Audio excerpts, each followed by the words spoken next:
नमस्कार मित्रों, मैं राहुल लाल। आज हम लोग चर्चा करेंगे अर्थव्यवस्था के मामले को लेके कि अर्थव्यवस्था की स्थिति आगे आने वाले समय में कैसी दिख रही है। क्योंकि जो वैश्विक अर्थव्यवस्था के विभिन्न संकेतक दिख रहे हैं और देश के भीतर की अर्थव्यवस्था के भी जो संकेतक दिख रहे हैं वो चिंता की ओर संकेत कर रहे हैं। वैश्विक अर्थव्यवस्था में सबसे बड़े नाम जिन्होंने कई दिग्गज भविष्यवाणियाँ की मंदी को लेके, अर्थशास्त्री नूरियल रूबिनी जिनका नाम आया, इन्होंने 1970 के सबसे ज़बरदस्त आर्थिक मंदी की भविष्यवाणी की थी, वो भविष्यवाणी सही निकली। इन्होंने 2008 के आर्थिक मंदी की भविष्यवाणी की थी, वो भविष्यवाणी भी इनकी सही निकली थी। डॉक्टर नूरियल रूबिनी को एक तरह से अनिष्ट का प्रतीक कहा जाता है। अंतर्राष्ट्रीय मीडिया, कई सारे अखबार इस प्रकार के नाम का भी प्रयोग करते हैं, हालांकि मैं इस नाम से सहमत नहीं हूँ। लेकिन उन्होंने फिर से जो भविष्यवाणी की है वो भविष्यवाणी की है 2023 के अर्थव्यवस्था को लेके कि 2023 में भी एक तरह से दुनिया मंदी की तरफ अग्रसर होगी। उनका स्पष्ट रूप से कहना है कि जो डिमांड सप्लाई का जो पूरा सिचुएशन बना हुआ है, ना तो वो सप्लाई चेन की स्थिति सही है और दुनिया के अलग अलग देश गंभीर आर्थिक संकटों का सामना कर रहे हैं। सबसे महत्वपूर्ण चीज़ ये है, जिसको कि कई बार हम लोग भारत से समझ भी सकते हैं या भारत से रह के उन तस्वीरों को हम लोग नहीं भी समझ सकते हैं। पहले मैं संक्षेप में एक दृश्यावलोकन करूंगा दुनिया के अर्थव्यवस्थाओं में क्या स्थिति चल रही है, और फिर भारत के संदर्भ में और भारत के भीतर क्या स्थितियां हैं और भारत पे उसका क्या प्रभाव पड़ने की आशंका है। नंबर 1 देखिए, इस समय लगभग 4 दशक के आसपास से दुनिया में एक ऐसी स्थिति चल रही थी कि वहाँ पे लगातार पूंजी निवेश की स्थितियाँ बनी हुई थी, अर्थव्यवस्था लगातार विकास की ओर अग्रसर थी और महंगाई भी कंट्रोल की स्थिति में थी। तो सोचिए कि वो स्थितियाँ दुनिया के लिए कितनी बेहतर थी कि आपका महंगाई भी कंट्रोल हो और विकास दर की स्थितियाँ यानी जीडीपी ग्रोथ रेट भी बेहतर स्थिति में बनी हुई हो।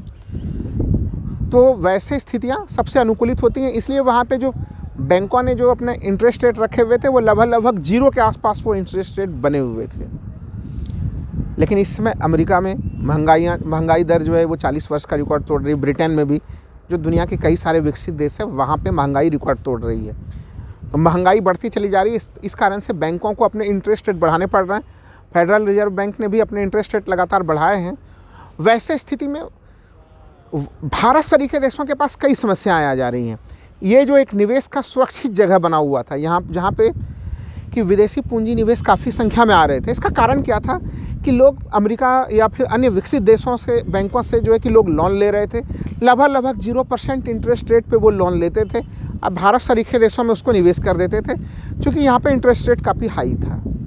आप लोगों का सवाल होगा कि हाल के समय में रिजर्व बैंक ने भी अमेरिकी फेडरल बैंक के इंटरेस्ट रेट में वृद्धि को देखते हुए यहाँ पे भी रेपो रेट में रिजर्व बैंक ने कई बार वृद्धि की। अब तक 4 बार रेपो रेट में वृद्धि की जा चुकी है। तो भारत में भी इंटरेस्ट रेट बढ़े हैं। लेकिन अब ऐसे स्थिति में क्या वो विदेशी पूंजी निवेशक बाहर में रुकेंगे, भारत में रुकेंगे, या फिर वो बाहर चले जाएंगे? क्योंकि फॉरेन पोर्टफोलियो इन्वेस्टर्स, विशेषकर पीएफआई जिसे हम लोग कहते हैं, एफपीआई जिसे कहते हैं, वो एक तरह से भारत से अपना निवेश जो है निकाल के ले जा रहे हैं, फॉरेन पोर्टफोलियो इन्वेस्टर्स। तो क्या वो इस साल रुकेंगे? एक तो ये मामला है। दूसरा, अगर हम लोग देखें कि ऐसे स्थिति में जब महंगाई काफ़ी चरम स्तर पे है और कहीं न कहीं विकास की गति पूरे दुनिया की धीमी हो रही है, तो भारत के लिए क्या चुनौती है? देखिए, हमारे अर्थव्यवस्था का 20% भारांश हमारे निर्यात पर निर्भर है और भारत का निर्यात लगातार कमज़ोर होता चला जा रहा है। तमाम जो हम लोग आंकड़े देख रहे हैं, उन आंकड़ों में हमें ये चीज़ नज़र आ रही है कि हमारा निर्यात कमज़ोर हो रहा है। तो ये एक चुनौती हमारे पास बनी हुई है। अब दूसरी चुनौती क्या है? दुनिया भर में एक तो कोरोना के बाद जो परिस्थितियाँ उभरी, अर्थव्यवस्था पूरी दुनिया की डगमगा गई थी और उसी समय त्वरित तौर पे एक तरह से रूस यूक्रेन का युद्ध प्रारंभ होता है। भारत जैसे देश जो कि लगभग 80% अपना पेट्रोलियम प्रोडक्ट जो है वो बाहर से आयात करता है, तो अगर अंतर्राष्ट्रीय बाज़ार में तेल को लेके कोई बड़ी हलचल स्थिति बनती है तो उसका प्रभाव हमारे यहाँ पड़ता है। आपका निर्यात तो गिर रहा है, यानी जिसको बढ़ना चाहिए अर्थव्यवस्था के ग्रोथ के लिए वो हमारा गिर रहा है, और कुछ आयात हमारे ऐसे हैं जिसे हम कम नहीं कर सकते।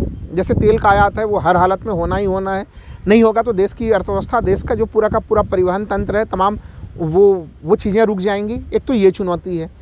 भारत के लिए दूसरी बड़ी चुनौती क्या है इस समय?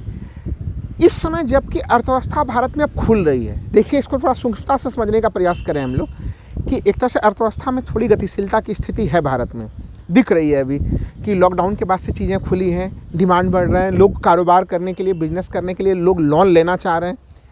तो जब लोगों को लोन लेने की अब ज़रूरत है तो फिर भारत में रेपो रेट में 4 बार वृद्धि हो चुकी है, यानी इंटरेस्ट रेट महंगा हो चुका है।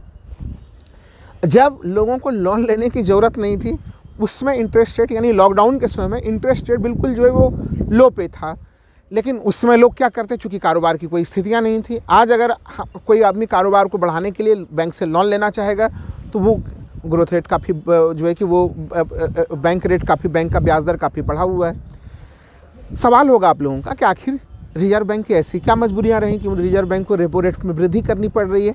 इसका कारण है महंगाई में कमी करना। रिजर्व बैंक के पास एक लक्ष्य है कि वो 4% के पास की महंगाई दर की स्थिति होनी चाहिए, ±2, यानी महंगाई की स्थिति एक तरह से 2 से 6 के बीच में हो। 4 बार ब्याज दर बढ़ाने से महंगाई जो उसमें कुछ प्राथमिक स्तर पे कुछ कंट्रोल की स्थितियां दिख रही हैं, लेकिन वो सुखद स्थितियां नहीं है। रिजर्व बैंक ने खुद कहा है कि भविष्य में भी उन्हें महंगाई को कंट्रोल करने के लिए एक तरह से रेपो रेट में वृद्धि करनी पड़ेगी। तो देखिए अब चुनौती क्या है यहाँ पे। आप एक तरफ से रिजर्व बैंक अगर रेपो रेट में वृद्धि करता है तो वो हमारे ग्रोथ रेट को कम कर सकता है। हालांकि रिजर्व बैंक ने स्पष्ट कर दिया है कि वो महंगाई पर भी ध्यान रखे हुए, महंगाई को कम करना रिजर्व बैंक के पहली प्राथमिकता में है। लेकिन जब आप उसे प्रथम प्राथमिकता बना देते हैं तो फिर आपके पास टेंशन ये होता है कि आप ग्रोथ रेट को कैसे बढ़ाएंगे, क्योंकि जब लोग लोन नहीं लेंगे, अपने अपने जगह पे इन्वेस्टमेंट नहीं करेंगे, तो फिर वैसे स्थिति में आपकी अर्थव्यवस्था कैसे ग्रोथ करेगी। दूसरी जो एक हमारे सरकार के पास अभी समस्या है, चूँकि देखिए देश 2024 में लोकसभा चुनाव की तरफ अग्रसर है। यहाँ पे एक फुल बजट, यानी कि एक आखिरी फुल बजट वर्तमान सरकार का 1 फरवरी को आने वाला है, क्योंकि अगले वर्ष जो है कि वो सरकार का फुल बजट नहीं होगा। तो वैसे स्थिति में सरकार के ऊपर 2 दबाव होंगे। एक तो एक तरह से लोकप्रिय उसमें बजट में घोषणाएं करने की, लेकिन सरकार के खजाने में पैसे नहीं है। सरकार पहले ही बहुत ज़्यादा कर्ज में डूबी हुई है। जीडीपी कर्ज अनुपात लगभग 90% से ऊपर की स्थिति में बनी हुई है।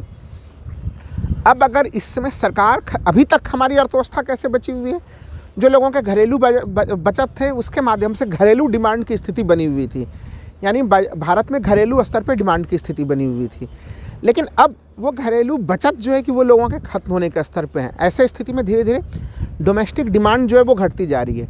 तो अगर भारत में कोई कंपनी उत्पादन कर रही है तो उसके उत्पादन के 2 लक्ष्य होंगे, या तो वो सामान भारत के भीतर बिक जाए या फिर कहीं विदेश में उसको भेज कर बेचा जाए। लेकिन हम जैसे बार बार मैं बता रहा हूँ कि हमारा निर्यात भी लगातार गिरता चला जा रहा है, तो विदेश में बेचने के ऑप्शन कम हो रहे हैं, देश में घरेलू मांग भी घटती चली जा रही है। तो फिर ऐसे स्थिति में कोई उत्पादनकर्ता निवेश भारत में क्यों करेगा, ये कुछ यक्ष सवाल बने हुए हैं। इस स्थिति में सरकार की जिम्मेदारी बनती है कि सरकार अपने खर्च में काफ़ी वृद्धि करे, सरकार आधारभूत संरचनाओं पे खर्च में वृद्धि करे, लेकिन सरकार का खजाना खुद खाली है। तो ऐसे स्थिति में क्या स्थितियाँ बनेंगी, ये स्थितियाँ वहाँ पर जा रही हैं जहाँ पे अर्थव्यवस्था की खबरें केवल अब आपके लिए खबर नहीं रहने वाली है, वो केवल टीवी न्यूज़ चैनल या फिर केवल अखबार की विषय वस्तु तक सीमित रहने वाली नहीं है। अर्थव्यवस्था की चीज़ें अब आपके ज़िंदगी को, आपके निजी प्राइवेट लाइफ को बिल्कुल बहुत गंभीर रूप से प्रभावित करने वाली है। क्योंकि जो पुराना साल बीता है उसमें अगर हम लोग देखें, भारत में बेरोजगारी दर के आंकड़े जो थे वो 18 महीने के सर्वोच्च स्तर पे थे। यानी इस समय भी हमारे अर्थव्यवस्था में बेरोजगारी एक बड़ी गंभीर समस्या पे बनी हुई है, नंबर 1। और नंबर 2 कि महंगाई की स्थिति अभी भी कंट्रोल में नहीं है। खुद रिजर्व बैंक ये मान रहा है कि महंगाई काफ़ी ऊपर स्तर पे है, उसके कंट्रोल की स्थिति नहीं है। तीसरी चीज़ कि आपके विकास दर लगातार जो है वो फिर जो ऊपर की तरफ थी वो विकास दर फिर से नीचे की तरफ अग्रसर है। भारत के पास एक मौका है इस समय कि भारत G20 की अध्यक्षता कर रहा है, जहाँ पे तमाम विकसित और विकासशील देश हैं। तो क्या भारत वहाँ पे कोई ऐसा प्रपोजल या फिर कोई ऐसा सर्वसहमति की स्थिति बना पाएगा जिससे अर्थव्यवस्था में कुछ गंभीर चिंतन की स्थिति बने और दुनिया भर के देश सुधार करने की तरफ अग्रसर हों। अब आप कहेंगे किस सुधार की बात की जा रही, चूँकि देखिए पूरे दुनिया की अर्थव्यवस्था की स्थिति खराब है। ऐसे स्थिति में प्रत्येक देश जो है वो क्या चाह रहा है, वो संरक्षणवाद की तरफ अग्रसर है। संरक्षणवाद की तरफ अग्रसर ये है कि हम तो अपना सामान दूसरे के बाज़ार में बेच दें, लेकिन हमारे यहाँ पे दूसरे देश का सामान ना आए। क्योंकि कोई भी अगर एक्स कंट्री है, मान लीजिए अमेरिका को ही ले लेते हैं, तो अमेरिका की नीति क्या है अभी इस समय चल रही है कि अमेरिकी सामान तो पूरे दुनिया भर में अमेरिका की सरकार बेच ले, लेकिन अमेरिका के बाज़ार तक जो दूसरे देशों की जो पहुंच है, जो पहले की तरफ पहुंच सरल थी, वो ना हो सके, क्योंकि अमेरिका के घरेलू डोमेस्टिक मार्केट में भी अमेरिकी कंपनियों का सामान वहाँ पे बिकता हुआ रहे। ये हर देश इसी रूप में काम कर रहे हैं। तब ऐसे स्थिति में क्या G20 के बैठक में हम लोग भारत सरकार से ये उम्मीद करें कि वहाँ पे भारत सरकार दुनिया के देशों को मना सकेगी कि अलग अलग देश जो संरक्षणवाद की तरफ अग्रसर हैं वो उस संरक्षणवादी नीतियों से बाहर हटें? क्योंकि भारत सरकार के लिए अगर विदेश नीति और भारत सरकार का जो कॉमर्स मिनिस्ट्री है उसके पास दो बड़ी चुनौती है कि वो एक तो दूसरे दुनिया के देशों को कन्विंस करे। किस चीज़ के लिए कन्विंस करे? वो कि आप संरक्षणवाद को ना अपनाएं, भारतीय बाज़ारों को, भारतीय सामानों को अपने बाज़ार में उपलब्ध कराने की सुविधा दें, और एक चतुराई ये भी रखनी पड़ेगी कि अपने डोमेस्टिक मार्केट पे भी भारतीय कंपनियों का कब्जा बरकरार रहे, क्योंकि दुनिया के दूसरे देश ऐसा कर रहे हैं। ऐसे स्थिति में भारत बिल्कुल जो है कि खुलेआम अपने बाज़ार को खोल नहीं सकता आज की स्थिति में। तो ये जो चुनौती है कि आप तो दूसरे के बाज़ार में प्रवेश कर जाएं लेकिन आपके बाज़ार में दूसरों का प्रवेश कम हो, ये आप कैसे कर सकते हैं? बड़ी मुश्किल सी चीज़ है। सैद्धांतिक तौर पे बोलना आसान है लेकिन प्रैक्टिकली कठिन चीज़ है। देखिए, जो एक पॉलिटिकल क्राइसिस की स्थिति होती है, पॉलिटिकल क्राइसिस की स्थिति किसी एक जगह उत्पन्न होती है, लेकिन एक उससे बड़ी स्थिति होती है, उसे कहते हैं पॉली क्राइसिस। आज के समय में क्या है, दुनिया के हर देश में अलग अलग जगहों पे पॉली क्राइसिस की स्थिति बनती चली जा रही है। इसे ऐसे समझाएगा कि मान के चलिए कि अलग अलग जगहों पे बेरोजगारों की संख्या बढ़ रही है, बेरोजगारों के आंदोलन, धरने, प्रदर्शन हो रहे हैं पूरी दुनिया भर में। नंबर 1, महंगाई बढ़ रही है। नंबर 2, जो लोग काम कर रहे हैं उनके वेतन नहीं बढ़ रहे हैं। अगर उनके वेतन नहीं बढ़ रहे हैं तो अलग अलग संगठन जो है वो हड़ताल कर रहे हैं। क्यों हड़ताल कर रहे हैं? कि महंगाई बढ़ गई लेकिन महंगाई के अनुरूप जो है वो उनके वेतन भत्ते नहीं बढ़े हैं।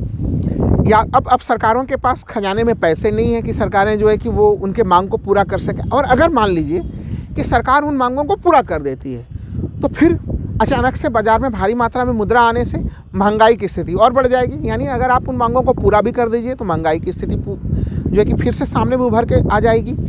तो ये एक स्थिति है कि आप प्रत्येक देश के लिए वो अपने अर्थव्यवस्था की गति को बनाए रखे, अर्थव्यवस्था के पॉजिटिव साइकिल। मैंने पहले ही बहुत बताया है कि आपके इकोनॉमिक साइकिल का नेगेटिव एक साइकिल भी होता है और एक पॉजिटिव साइकिल भी होता है। अगर सरकार पूरी ऊर्जा के साथ उस पॉजिटिव साइकिल को चलाने में ध्यान नहीं लगाएगी तो फिर वो नेगेटिव साइकिल में तो फिर लगातार हर घटना दूसरे घटना को और नेगेटिव स्तर पर करती चली जाएगी। इस समय देश में पहले से ही महंगाई और बेरोजगारी, ये दोनों चीज़ें सुनने में भले आपको सामान्य सा लगे, लेकिन अगर पॉकेट खाली हो और वैसे स्थिति में महंगाई की स्थिति हो तो ये स्थितियाँ बड़े ही कठिनाईपूर्ण स्थिति होती है। और उस देश में कोई निवेश क्यों करेगा? आप खुद अगर आपको निवेशक के रूप में समझेंगे तो आपको स्थितियाँ समझ में आएंगी। तो पूरे दुनिया भर से जो चुनौती की स्थिति मिल रही है और भारत सरकार की अपनी कुछ ऐसी नीतियाँ रही भी हैं। हम लोग अगर अपने यहाँ पे देखें तो कोरोना काल से पहले ही हमारी अर्थव्यवस्था की ग्रोथ रेट 3% पर पहुँच चुकी थी, जो कि 9.2% थी 16-17 के प्रथम तिमाही में, तो पहले से ही गिर रही थी। तो कमज़ोर अर्थव्यवस्था के बीच में हम लोगों ने कोरोना का सामना किया और अब वर्तमान स्थितियों का सामना कर रहे हैं। ऐसे स्थिति में 2023 में अर्थव्यवस्था में कोई सुखद न्यूज़ आएगी, इसकी संभावना बहुत कम है। लेकिन फिर भी नीति निर्माताओं और सरकार से अपेक्षा होगी कि वो कम से कम पॉलिसी मेकिंग को लेके गंभीर रहें।